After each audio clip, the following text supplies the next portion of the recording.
জঙ্গলের ভেতর পুরনো মন্দির, ঠিক যেন রূপকথার কাজল রেখার গল্প। সালামু আলাইকুম। আজকে হেঁটে হেঁটে হঠাৎ চোখে পড়ল জঙ্গলের ভেতর ছোট্ট একটা ঘর। দূর থেকে দেখলে মনে হয় যেন কোনো পুরনো মন্দির অথবা রহস্যময় আশ্রয়স্থল। ঘরটার দেয়ালগুলোয় সময়ের ছাপ স্পষ্ট। শ্যাওলা জমে গেছে, চারপাশে গাছপালা ঘিরে রেখেছে, যেন প্রকৃতি এটাকে রক্ষা করে রেখেছে। আমি সিঁড়ি বেয়ে ধীরে ধীরে উপরে উঠলাম। মনে হচ্ছিল ভেতরে ঢুকলেই হয়তো পুরনো কোনো রহস্য লুকিয়ে আছে, কিংবা হয়তো কারো গল্প, কারো স্মৃতি।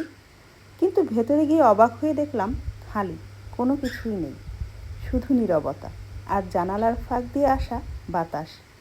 এই ফাঁকা জায়গাটা যেন শত বছরের পুরনো গল্প বলে যাচ্ছিল। কেউ একদিন হয়তো এখানে বসে প্রার্থনা করেছে, কেউ হয়তো বিশ্রাম নিয়েছে, আবার কেউ হয়তো খুঁজেছে এক চিলতে শান্তি। আজকে সময়ের সাথে সাথে ভেতরের সব কিছু মুছে গেছে, শুধু ঘরটা দাঁড়িয়ে আছে নিজের অস্তিত্ব নিয়ে।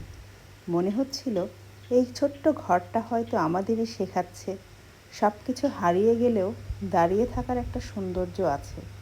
জঙ্গলের নিস্তব্ধতার মাঝে দাঁড়িয়ে থেকে আমি কিছুক্ষণের জন্য হারিয়ে গেলাম সেই অজানা সময়ের ভেতর, যেন অনেক বছরের পুরনো আমি আমাকেই খুঁজছি।